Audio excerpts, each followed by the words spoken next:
حلال رزق کمانا حلال طریقے سے یہ عین دین ہے، لیکن اس کے لیے 3 نیتوں کا استحضار یہ لازمی ہے۔ سب سے پہلی نیت جس کا استحضار ضروری ہے وہ کیا ہے؟ اپنے آپ کو سوال کی ذلت سے بچانے کے لیے کاروبار کیا جاتا ہے، رزق کمایا جاتا ہے کہ میں ضرورتیں رکھتا ہوں، مجھے 3 وقت کا کھانا بھی چاہیے، مجھے لباس بھی چاہیے، سر چھپانے کے لیے گھر بھی چاہیے، میری ضروریات ہیں۔ تو ظاہر ہے کہ اگر میں خود نہیں کماؤں گا تو یہ ضروریات پوری تو بہرحال ہونی ہیں، تو یہ کسی اور سے مجھے کرنی پڑیں گی، تو مجھے اس کے سامنے ہاتھ پھیلانا پڑے گا۔ تو اپنے آپ کو سوال کی ذلت سے بچانے کے لیے انسان کاروبار کرتا ہے، مزدوری کرتا ہے، ملازمت کرتا ہے۔ دوسری نیت اپنے زیر کفالت لوگوں کی ضروریات کی تکمیل۔ بچے ہیں، بیوی ہے، اگر بہن بھائی ان کا کفیل ہے، بوڑھے ماں باپ ہیں ان کا کفیل ہے، تو ان کی کفالت چونکہ اس کے ذمے ہے، وہ بچے ابھی پڑھ رہے ہیں، ابھی بالغ نہیں ہوئے، ابھی بڑے نہیں ہوئے، تو ان کی ضروریات کو پورا کرنے کے لیے، تاکہ ان کو اچھے طریقے سے میں آسودہ زندگی کے ماحول فراہم کر سکوں۔ اور یہ جس قدر زیادہ اس کے پاس اللہ نے دولت دی ہے اس حساب سے اپنی اولاد کو آسودہ رکھے۔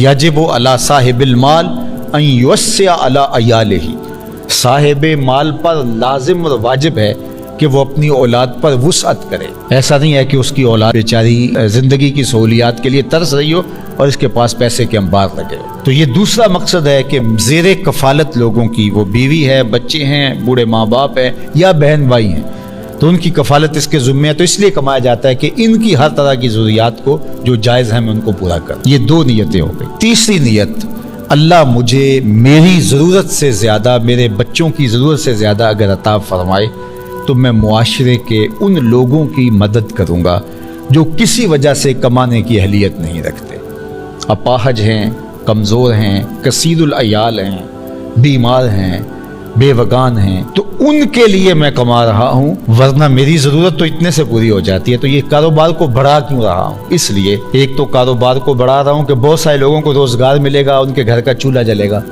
اور ایک جو اس سے مجھے حاصل ہوگا اس سے میں معاشرے کے ان لوگوں کی مدد کروں گا جو کسی وجہ سے کمزور ہیں اور وہ اپنے اخراجات کو پورا نہیں کر پا رہے۔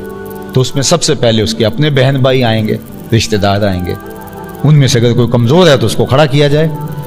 اسی طرح پھر اس کے بعد اس کے ہمسائے آتے ہیں، پھر اس کے ملنے والے آتے ہیں، معاشرے کے دوسرے لوگ آتے ہیں۔ جتنا اس کے کاروبار کا حجم زیادہ ہے اس کی ذمہ داریاں اس سے زیادہ بڑھ جاتی ہیں۔ تو یہ تیسرا مقصد ہے رزق کے کمانے۔ اگر ان 3 نیتوں کے استحضار کے ساتھ کوئی شخص رزق حلال کماتا ہے تو اس کا سراسر یہ رزق کمانا دین کہلاتا ہے۔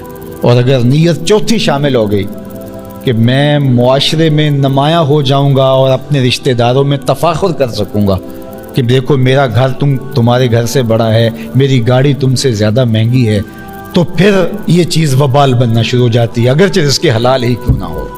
تو صرف 3 نیتیں جن کا استحضار، میں سوال سے بچوں، زیر کفالت لوگوں کی ضرورت کو پورا کروں، اور اگر ان 2 سے زیادہ میرے پاس ہو تو معاشرے کے کچھ لوگوں کی جتنی مجھ سے ہو سکے میں مدد کروں۔ یہ ہمارا دین ہمیں سکھاتا ہے۔ پھر جب وہ کاروبار کر رہا ہوتا ہے، اپنے آپ کو کھپا رہا ہوتا ہے، وہ دفتر میں بیٹھ کے اپنے آپ کو کھپا رہا ہے یا وہ پردیس کاٹ کے اپنے آپ کو کھپا رہا ہے، یا جس طرح بھی مشقت میں ہے، اس کی مشقت اور اس کے ٹپکتے ہوئے ایک ایک پسینے کے قطرے پر میرا اللہ اس کو اجر دے گا۔ یہ انسانیت کے لیے، اپنے خاندان کے لیے اتنا کچھ کر رہا ہے تو اس کا اجر رکھا گیا ہے۔ اگر وہ مزدوری کر رہا ہے، القاسب حبیب اللہ، تو وہ اللہ کا محبوب ہے۔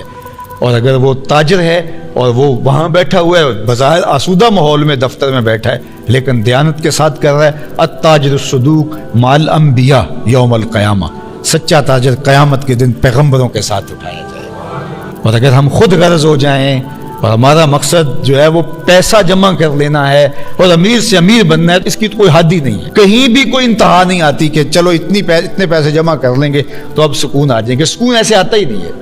سکون ایسے آتا ہے جب آپ نے رشتہ داروں کو، عزیزوں کو، اچھا ان میں ایسے بھی ہیں جو الٹا آپ کو لگتا ہے کہ یہ ہے بھی میرے ساری زندگی مخالفت کرتے ہیں، تو میں نے ان کو نواز دیا، یہ میرے برابر آ گئے، یہ پھر بھی مخالفت کریں گے، کرتے رہے۔ تمہیں حکم ہے سل من قطع کا وات من حرمک،